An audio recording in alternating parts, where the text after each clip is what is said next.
Okay?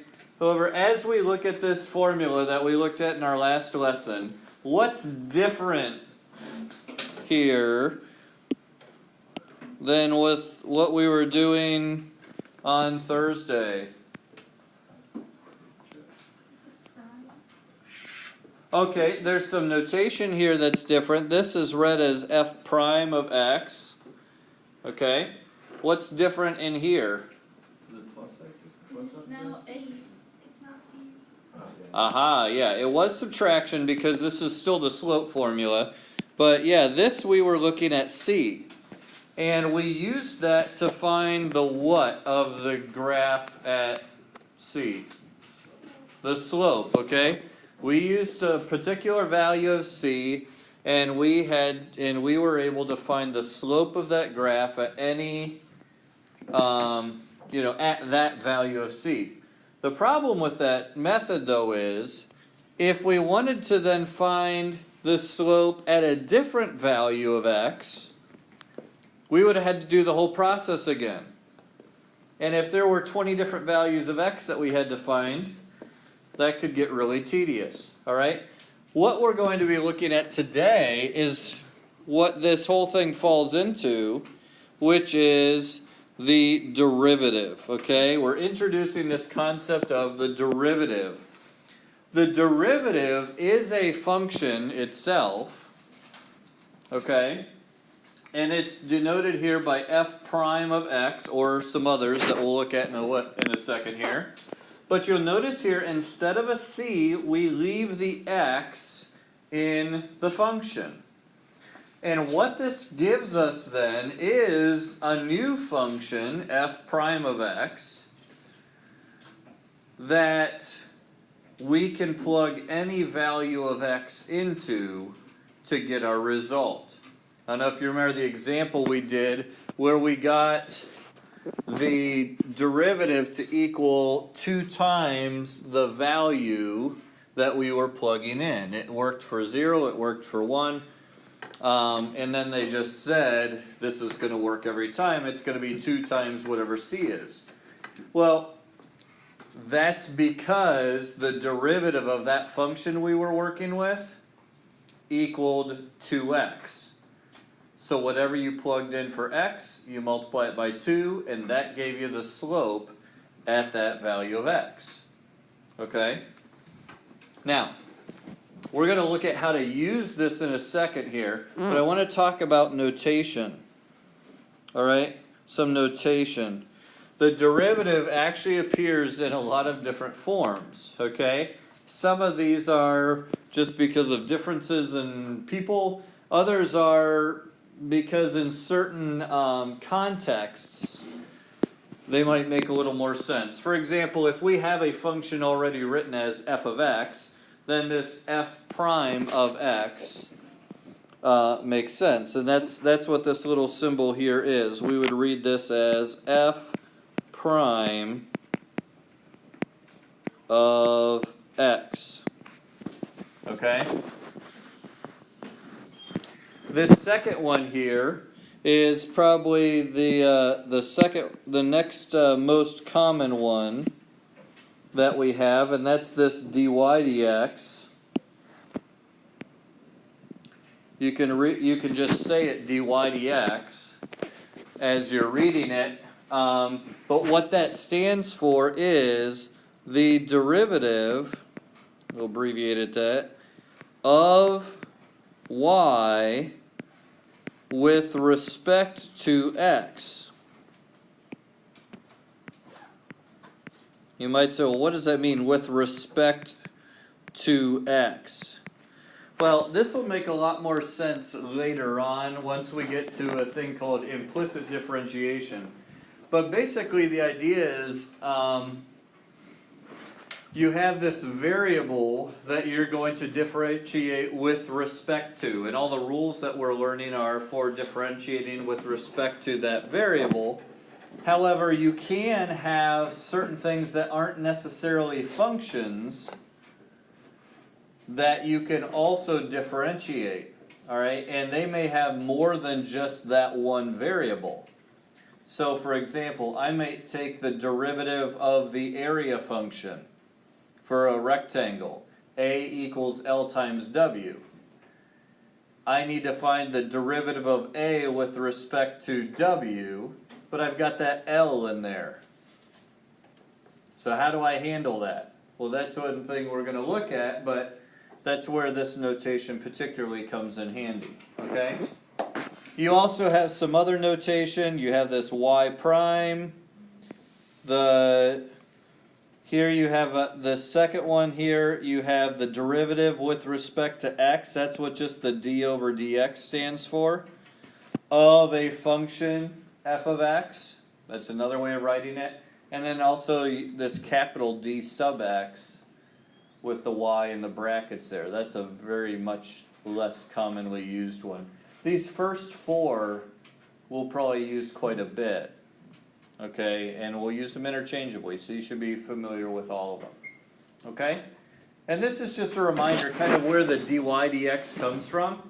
Dy dx actually is kind of reminiscent of this delta y over delta x. So we're taking the limit as delta x approaches 0. And then this is how we got our formula that we're using for derivatives. The f of x plus delta x minus f of x all over delta x. Okay? And that is f prime of x. Okay, so there's a lot of notation here. By the time we're done though, you'll be using it all no problem and you'll be able to recognize it all. Okay? So that's our notation. Let's actually look at what this derivative how to find this derivative and use the formula that we have, okay? So, the notation here, which derivative notation would probably be the most natural to use here? The f prime, yeah, the f prime of x, okay? F prime of x, since we're already using f of x here. And we're going to take the limit as delta x approaches 0 of, here's our formula, f of x plus delta x minus f of x all over delta x. Okay?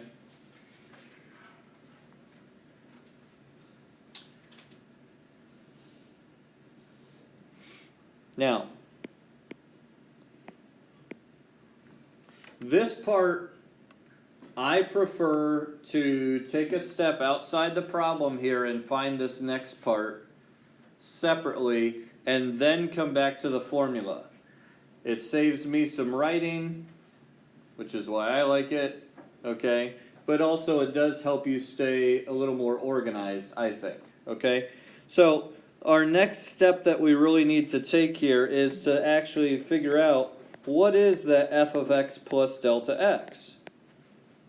Okay, so what we're doing here is we're taking our original function, the x cubed plus 2x, and we're replacing the x with an x plus delta x.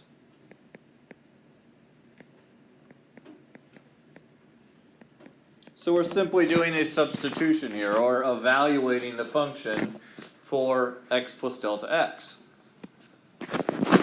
So same thing as if we were finding f of 2, you'd plug 2 in for x everywhere. Here we're just replacing x with the x plus delta x.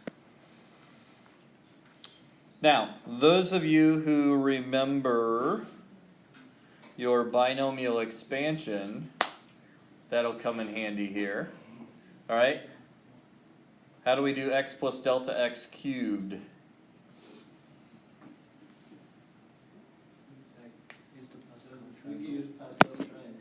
Yeah, we could use Pascal's triangle. 1, 2, 2, 1. All close. 1, 1, 3, 6, 9. 1, 3, 3, 1. Yeah, there we go. Remember the second row of Pascal's triangle was 1, 2, 1, and then 1, 3, 3, 1. If you don't remember that, remember you start with a 1, 1, 1, 2, 1, 1, 3, 3, 1. Okay?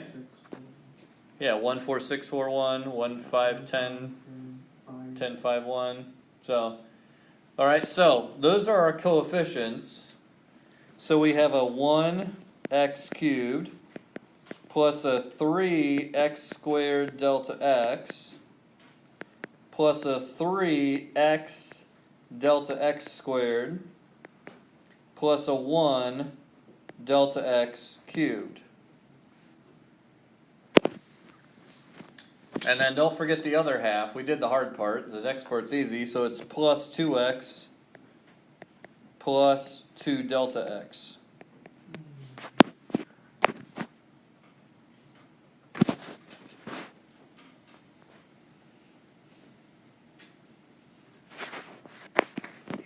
Alright, so now we know this part of our function. And now we can plug this into our formula. Okay? So we have f prime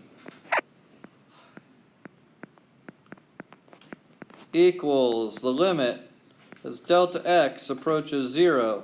Notice this is why I like to do the simplifying stuff on the side, because I'm not having to rewrite all this stuff every step as I do the rest.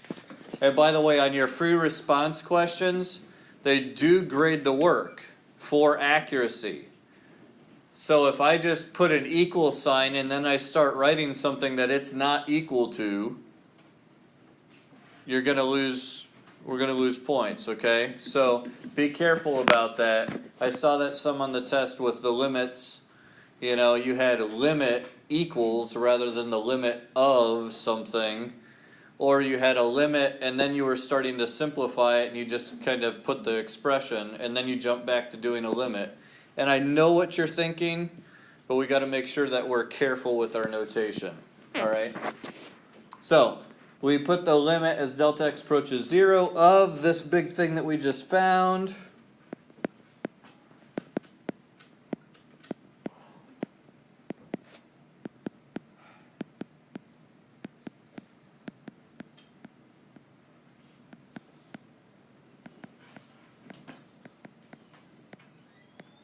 All right, minus the original function, that's the f of x. So minus x cubed plus 2x. That whole thing is over delta x. Okay? Put a little divider here so we don't get confused. All right, now here's a little tip. With these polynomial ones, okay, this should happen. Now, if I were to just plug in delta x, what would I get? If I were just to plug in delta x equals 0, what would I get? Every time for these. 0 over 0, okay? We'd have a hole, okay? Now, in order to handle that hole, we need to cancel it out somehow. We need to cancel out that delta x in the denominator somehow. When you have a polynomial function like this, the only way to do that is if the numerator has a common factor of delta x that we can cancel it out with. And this is where this is kind of nice, okay? Notice if I distribute the minus to the x cubed, zoom in a little bit here, I now have an x cubed minus an x cubed, and that's gone. Okay? That cancels out to 0. I also, if I distribute the minus to the 2x, over here I had a 2x, and now I have a minus 2x, and it's gone. And notice, the only things that are left over in the numerator are things that have that common factor of delta x. Okay? That's one kind of common thing here that you got to look for in order to be able to actually take the limit. So now we're taking the limit as delta x approaches 0 of, and now I'm taking that delta x out, and I have a 3x squared plus a 3x. Now it's delta x to the first, plus delta x, which is now to the second power, and then plus 2. Okay? Notice, here's the terms that I'm pulling down here, because they all have the common factor of that delta x. Alright, everything else canceled out to 0. Now that's really nice, because now this delta x in the bottom will cancel out to 1. I can reduce that fraction, and now how do I take the limit? Plug in 0. Since we removed the whole, we had a removable discontinuity. We removed the whole, so now we can simply plug in 0 for delta x. And notice I don't put limit anymore because I'm plugging 0 in. I already took the limit. Okay, I just have to simplify. So it's 3 times x squared plus 3x times 0 plus 0 squared plus 2. And that gives us, at the end, f prime of x equal to 3x squared plus 2. Okay? That is the derivative function of x cubed plus 2x.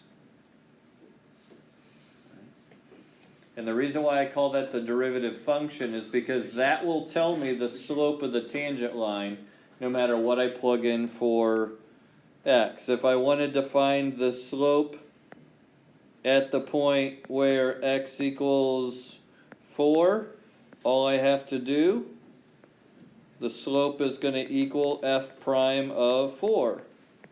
So 3 times 4 squared plus 2 is 50. Okay? If I wanted to do it when x was a -1, the slope of the tangent line would be f prime of -1. So 3 times -1 squared plus 2, the slope there would equal 5. Okay? I don't have to plug in different values of c and run through the whole process again. I have a function now I can plug in different values for to get the different slopes. Okay? Is everyone with me on this? Make sense? Okay. Now on the test, the limit that had the radical in it was a little bit of a challenge. Okay, so we've got another nice radical one here that we can use to find the derivative for. But notice here, it says we're going to find f prime for f of x equals the square root of x. Then find the slope of the graph of f at the points 1, 1, and 4, 2. Discuss the behavior of f at 0, 0. So we'll come to that at the end. But let's go ahead and use our formula.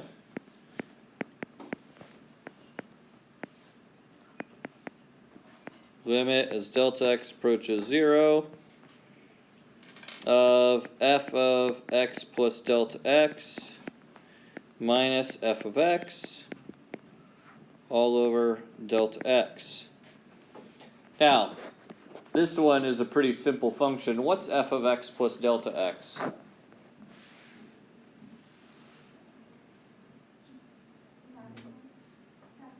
Radical that, yeah, the square root of x plus delta x. So we're taking the limit as delta x approaches 0 of square root of x plus delta x. This is one of those cases where it's not necessary to go off to the side and simplify because there's nothing to simplify here. So there's our f of x plus delta x minus f of x all over delta x. Okay? Now for practice, let's take a couple minutes and simplify that limit. Find the limit here. Alright, good. So we are going to multiply by the conjugate to rationalize this. You have the difference of squares there on the top. So the radicals cancel out, and in fact the positive x and the minus x cancel each other out to 0. So now you just have the delta x over delta x times that, and you can now cancel that out to 1. Okay?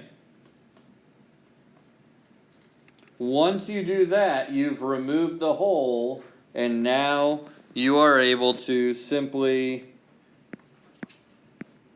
write down your f prime of x, evaluate the function, or evaluate the limit, I should say, by plugging in 0 for delta x, and you get 1 over radical x plus radical x, or 1 over 2 root x. Okay? So f prime of x equals 1 over 2 root x would be our solution. Okay? Now that's useful because we were asked to find the slope of the graph at 1, 1 and at 4, 2. Okay? Does everyone understand how we got to this point though before we look at that? Everyone's got that part? Okay. So now at 1, 1, what do we do?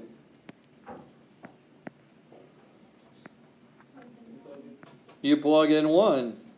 Alright, we're finding f prime of 1. 1 is the x coordinate. So it's 1 over 2 square root of 1. So it's just a half. Okay? The slope of that curve is a half at 1. Okay? And I even did it in the right color. Alright, so this right up here has a slope of 1/2 in red. Okay? For the point 4, 2, what do I plug in?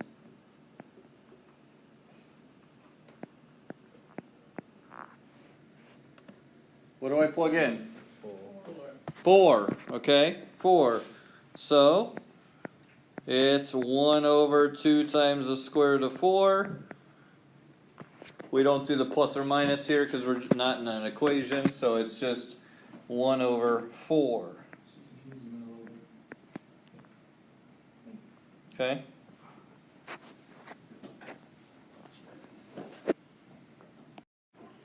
So at this point, we found those two slopes. What happens at 0? At 0, 0?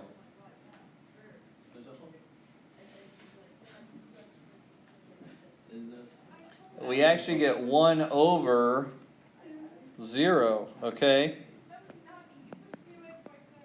At 0, 0, f prime of 0 would be 1 over 2 times the square root of 0, which is 1 over 0, undefined. Okay? Now, think about this in relation to what we're trying to find. What are we trying to find here? The slope of? I'm sorry, what? Is it, yes, the slope of the tangent to the point?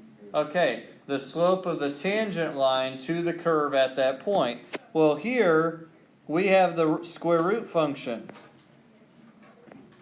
That 0, 0 is actually an end point. So if you think about it, the tangent line, if it's only going to hit the graph at that one point, which one is it? Is it here? Is it this one? Is it this one?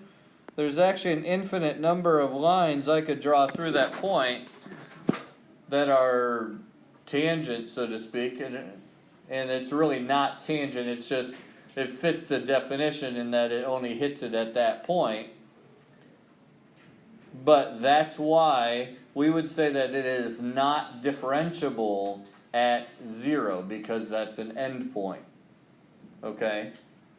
And that's one of the things we'll be looking at in the future here. Continuity versus differentiability can you take the derivative at a specific point? And the answer is, it depends, okay? So, there's our lesson for Dead A at that point. And we'll pick up finishing the rest of it Wednesday. Okay. Here's the review. This is our slope at a specific point where x is c. You can plug in c and use the definition that one time. If you only need it in one point, then it's really not any more work. But we also have some terminology here. The slope of the tangent line is also called the slope of the graph at C. And then down here, okay, that definition does not cover the possibility of a vertical tangent line, all right? For that, we would have to use this definition, which we'll use later on here, but it's got to be continuous at that value. And then we can find it that. So you use the limit from the left and the limit from the right. And because the limit at that value is undefined, so you have to find the limit from either side. Okay? But anyways, that'll be later on.